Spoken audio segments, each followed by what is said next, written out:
The following is a true experience. I've never actually written this down before, and I don't know if anyone else has experienced this too. It happened between 1989 and 1990 when I was about 4 years old. To this day I still get chills thinking about it, and wonder if in some way it changed me. My parents had a house on the Inland Empire of Southern California, and at the time my brother hadn't been born yet. I was still the only child. To give you a layout, my parents' house was a 2-story house located in a cul-de-sac. On the bottom floor, there were 2 bedrooms, a bathroom, the living room, and the kitchen. On the second floor was just the master bedroom and bath. All you could see from the street was the garage and one of the bedroom windows on the bottom floor, and the window to my mom's bathroom on the second floor. To get to the front door, you had to walk along a cement pathway that ran along the side of the house. You had to pass the first bedroom that you could see from the street, and then you passed the bathroom window, and then another bedroom window, and then you'd be at the front door. The backyard was just beyond that point. My bedroom at the time was the bedroom next to the front door. Now, for some reason, my blinds didn't completely go down to the bottom of the window. There was about a 6-inch gap with nothing covering it. I was pretty young, so I didn't care much about it then. The bed was in the middle of the wall across from my bedroom door to the left of the window. According to my mom, this all happened right before midnight.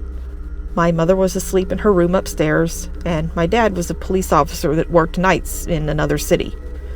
I was fast asleep in my room and out of it, and when I suddenly awoke, I was looking at the ceiling. I don't know what woke me, or if I just popped awake on my own. After my eyes adjusted to the night lights of my bedroom, I sat up and started looking around the room. All of a sudden, something caught my eye at the window, in the gap. First, I thought it was a street light reflecting on the window, but I knew for a fact that there was only one street light, and what I was looking at was obviously 2 glowing spots that were spaced apart as if on someone's face. Then I thought, is it a cat looking at me? And yes, I vividly remember thinking these things, trying to debunk this at 4 years old. I remembered then that my cat Chelsea's eyes would reflect at night, but this looked different than that. The cat's eyes would almost have different colors when reflecting. These were 2 very solid, bright white glowing eyes, staring straight at me. I just stared at them, frozen stiff, trying to make sense of what I was seeing. I couldn't see a face at all. The eyes were too bright, nothing else stood out. The void, or face, around the eyes looked blacker than the night. I thought again, well, if this is a cat, how could a cat be big like a person, and why would a cat stand up and stare in my bedroom window? Curiosity got the better of me, and I went for it. I flipped my covers off, turned my little 4-year-old body toward the window, and put my feet on the floor. This is the moment the creepiest thing happened, and it will be forever burned into my brain. I got off the bed, got on my knees to get a closer look at this so-called cat. At this very moment, this faceless pair of glowing white eyes began to slowly and steadily tilt to the side, very similar to Michael Myers in Halloween. The eyes still locked on me, not blinking once. The feeling of dread and fear shot through my body. Completely terrified, I burst into tears immediately and booked it down the hallway, through the living room and up the stairs to tell my mom. Although I was going as fast as I could, it felt like it took forever. When I got to my mom, I was so upset I couldn't get any words out. Tears were streaming down my face, and my mom was becoming seriously concerned at this point. She was finally able to calm me down enough for me to just get out the words, There's white eyes looking at me through my window on the bottom. Stuttering and crying hard. Are you sure? My mom asked. I managed to cry out, yes. She didn't even go down to look. She just called the police. I don't remember the time it took for them to arrive or what they said, because I finally fell asleep in my mom's bed. I do remember faintly waking up to a knock on the door and my mom going to open it. The cops ask to speak to her, and I hear her say, okay, thank you, good night, and she shuts the door. Did they find it, Mommy? I asked, half asleep. No, honey, he said they couldn't find anyone, my mom told me softly. It's okay now, just go back to sleep. It's safe to say that the next day my whole window was covered. Fast forward a few years and I'm in middle school now. Every now and then I would think about that night. Sometimes I wonder if that moment was real, if those eyes were really there. Those unforgettable bright white eyes. One day, the thought randomly came to me, and I asked my mom if she remembered that night too. She told me, "Yes, of course. Why?" "I don't know, just wondering, I guess," I said. Then my mom proceeded to say, "Well, I never told you this, but when the deputy came out that night, he told me they made it a priority to get out to our house as soon as they could, because not long before I called, there was another 911 call they received from someone else reporting that someone was looking in their window in our same neighborhood." Hearing that sent chills down my spine, and to this day I wonder who or what was looking at me that night.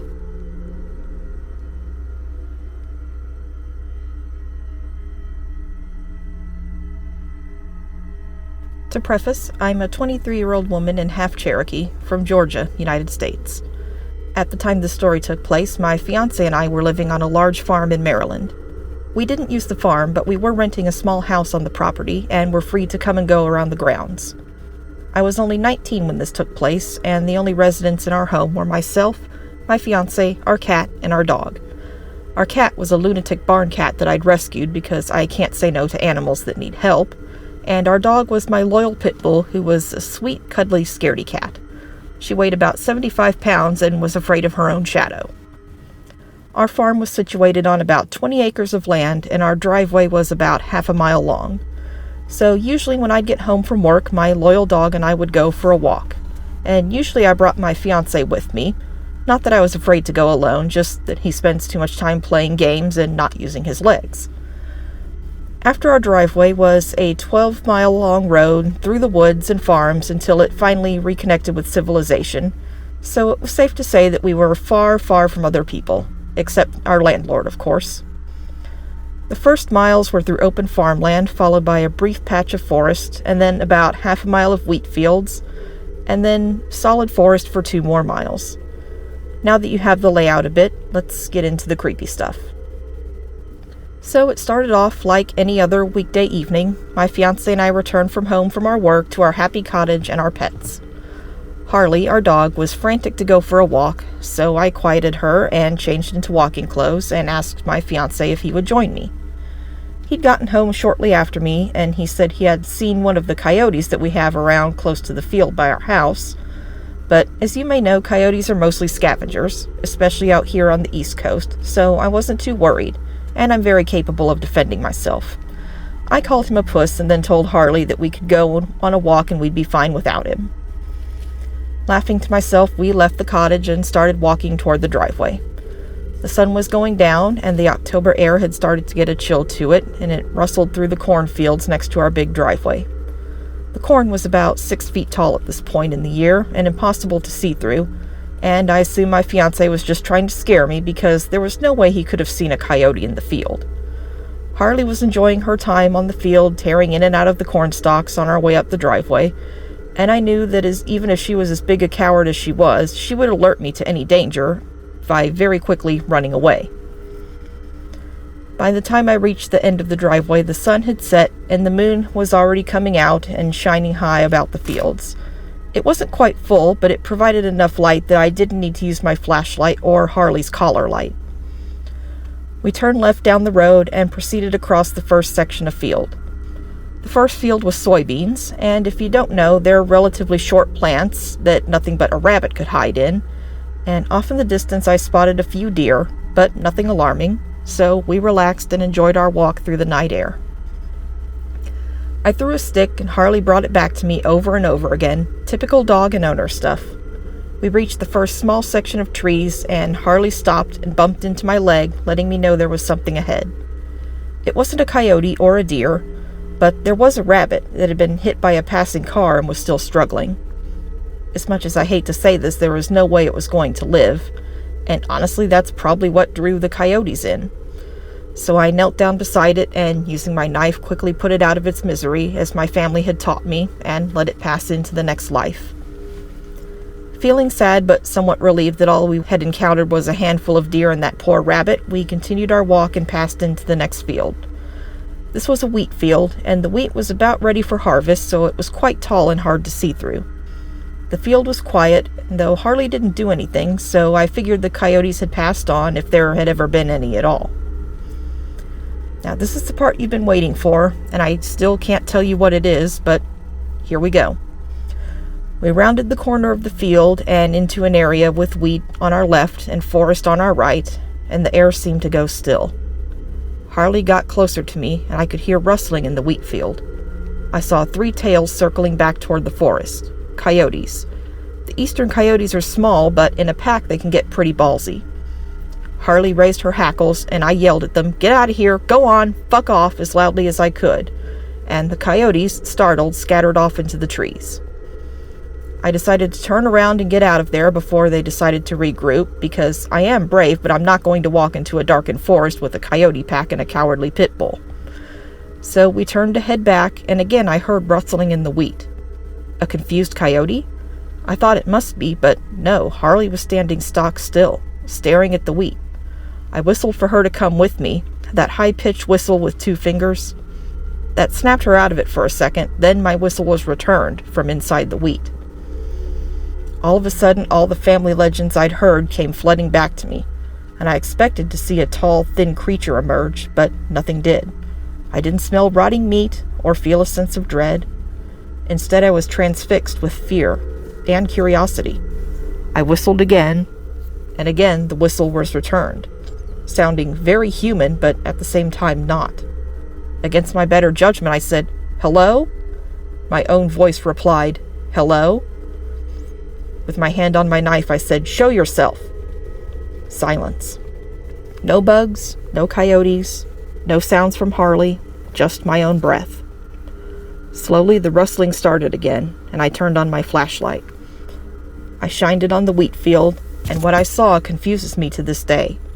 Animal eyes, that green-yellow reflection of light cast back at me, but it wasn't connected and it didn't make sense.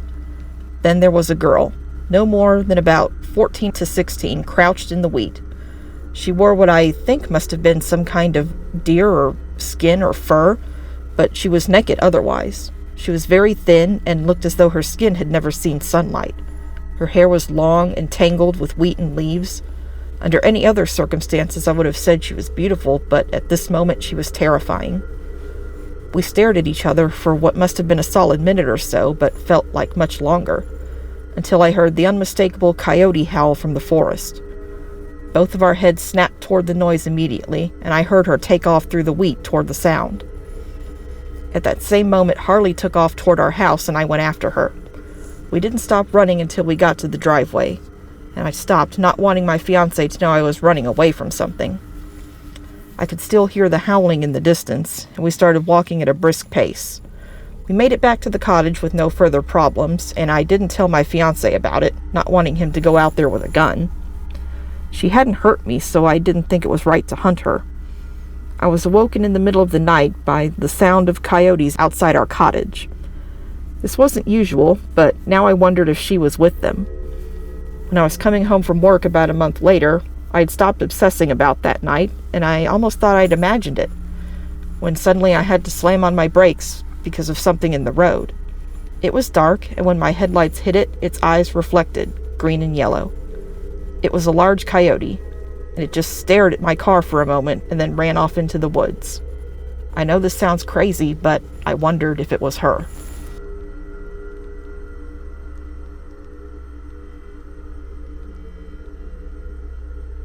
When I first moved into my apartment, the landlord told me something strange. Always check that the room is the right one before entering. Sage advice from a master of the obvious, you might think. Truth be told, I hadn't really been paying much attention up to that point. My landlord was the type of woman that put no effort into sounding happy to meet you, and whatever Eastern European accent she had certainly didn't make it any easier to understand. I probably should have asked a few more questions, but signing a lease wasn't a process I wanted to prolong any longer than I needed to. Besides, it's not like I really needed an explanation. My early childhood diet didn't consist of exclusively paint chips, after all. For how cheap the rent was, I wasn't about to worry over a bad joke. The place was one of those oddities of design that seemed to suck the fun out of anything anyway. Nothing but a series of copy and paste apartments stacked on top of each other for 13 laborious floors. Each one was practically identical, right down to the way the front door stuck when it rained. Not a single window among them. They even came furnished with a full set of drab appliances and furniture. devoid of any particular style or taste. It's like living in a filing cabinet, sterile and lacking life of its own. You'd think we all lived in alphabetical order and referred to each other by apartment numbers. My accountant would have loved this place. As dull as the accommodations were, it didn't take more than a month for things to get interesting. They were little things at first, mostly just noises. Nothing particularly sinister, but they did a great job of keeping me up at night. One night I'd hear unintelligible whispers coming from my neighbor's bathroom that lasted for hours. The next I'd swear I heard far-off wolf-like howls from the floor above, despite a rigidly enforced no pets policy. Once I even caught the unmistakable sound of crashing waves on a sandy beach from an apartment on the 6th floor. Occasionally I would hear noises coming from rooms in my own apartment. However, nothing would be out of place when I checked. I may have forgotten to mention that I live alone. It took a bit longer for anything really strange to happen, though. It was 4 months into my stay when the sound of clinking glass and slamming cabinets woke me. It came from the kitchen, and I knew it had to be an intruder. I quietly slipped out of bed and grabbed the aluminum baseball bat that I kept next to the door to remind me of how I really should get some exercise. I must have looked absolutely ridiculous, tiptoeing down my carpeted hallway to the kitchen with how much noise the intruder was making. When I reached the doorway to my kitchen, I chanced to peek inside. Sure enough, I saw a dark figure furiously rooting through my kitchen cabinets. Tightening my grip on the baseball bat, I flipped on the light switch. Lucky thing I did, too. Otherwise, I might have beaten an innocent old woman to death. The midnight intruder stared at the sight of me, her wrinkled face twisting into a mixture of fright and confusion. The unassuming, dirty dressing gown and fluffy pink slippers she wore seemed an odd choice for a burglar. Then I recognized the woman. She was the old lady who lived 2 doors down from me. I'd even helped her with her groceries that very evening. After managing to calm the poor woman down and assuring her that she was not in fact in her own flat, my elderly neighbor apologized profusely. She'd woken up in the middle of the night, craving a cup, she'd explained, and she must have gotten lost in the dark, unlit building. How she managed to slip into my apartment without either of us noticing was beyond me. She must suffer from dementia because she was absolutely convinced that she should still be in her own.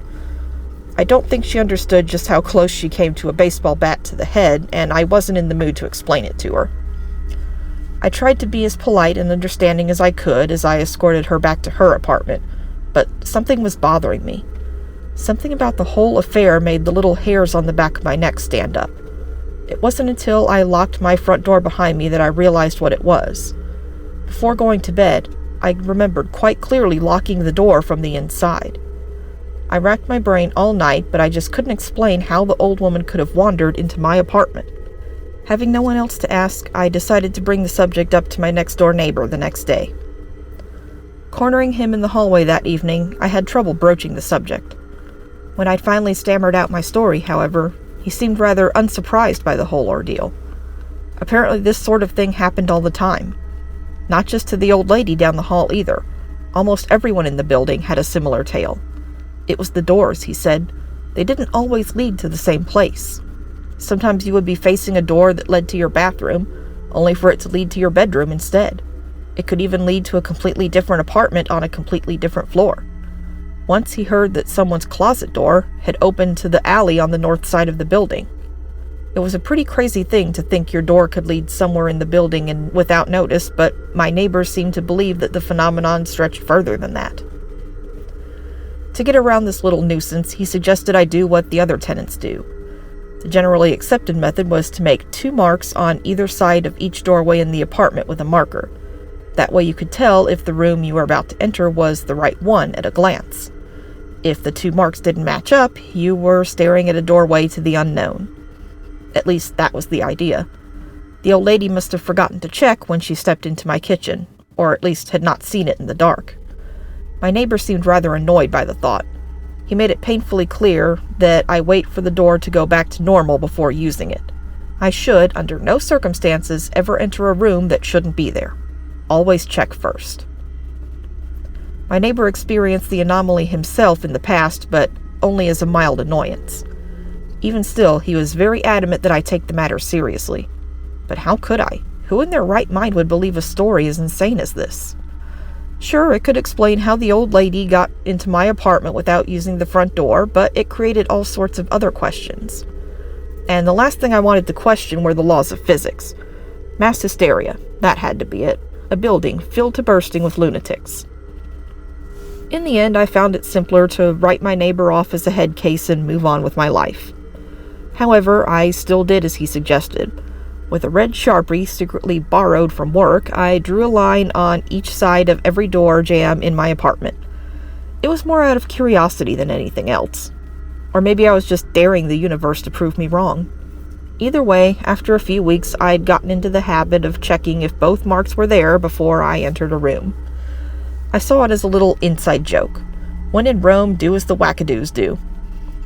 Eventually, it became a silly little ritual that I would do to remind myself that the world wasn't crazy, just the guy next door. I'd been living in my apartment for a little over a year before it happened to me again. I'd gotten up in the middle of the night grumpily to use the bathroom like I'd done many times before. I was on autopilot. On my way back to bed, I lifted my tired eyes to the doorway leading to the bedroom and grinned at the now familiar red mark.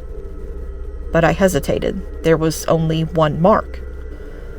Though only lit by a small lamp in the hallway, I was absolutely sure that there was no mark on the bedroom side of my door. I stood there for a while, blinking sleep from my eyes and trying to stare the second mark back into existence. The bedroom looked the same as I'd left it a minute before, save for the missing mark on the doorway. Were my eyes playing tricks on me? Maybe I was dreaming. Or was my kooky neighbor's story the real deal? As ridiculous as it sounded, I was sure of one thing. There had been 2 marks on my door before the trip to the bathroom. I didn't go in right away. I wanted to, but a small part of me took what my neighbor told me seriously. First, I waved an empty hand in the doorway. Nothing particularly spooky happened. Emboldened by the knowledge that this phantom room wouldn't immediately melt my skin off, I took a tentative step inside. At first glance, nothing looked out of the ordinary. Everything was where I remembered leaving it. Even my comforter was thrown aside like I'd just been sleeping under it a few minutes before. But then why was the mark missing from my door frame? I was certain there had to be something different about this room. In that moment, my neighbor didn't seem so crazy, and all I needed to prove it was to find out what was wrong with this room. I tore open my closet and flipped my mattress in search of clues. Every drawer was emptied on the floor in my quest. I even tore the carpets up at the ends to look underneath. I looked everywhere in my madness but found nothing. Everything was where it should be.